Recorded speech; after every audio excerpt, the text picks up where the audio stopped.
The biggest aim of this masterclass is just to merge all the information coming from the different monitoring tools to better understand what is patient's conditions, what is patient's physiology, and what is the effect of our interventions. The structure of this course was very good in the sense that the participants have had the possibility to practice and to have knowledge that they can apply when they are at home in the ICU and treat better maybe the patient. I would definitely suggest this masterclass because this is a class that gives you something to use at the bedside. We had the opportunity to actually have an instructor who would show you how to grab the probe, how to turn it, how to select perfect imaging. So yeah. It's really practical.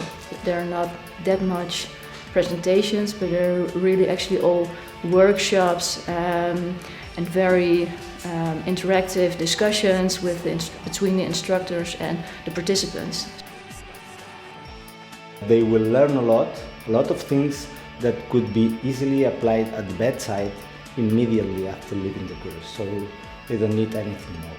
It's really hard to choose the most beneficial because everything was so interesting. It was an incredibly high level of training. It's a great course, it's a great opportunity to meet people and learn stuff. Honestly, it's great value for money. So yeah, I'll totally recommend it to anybody.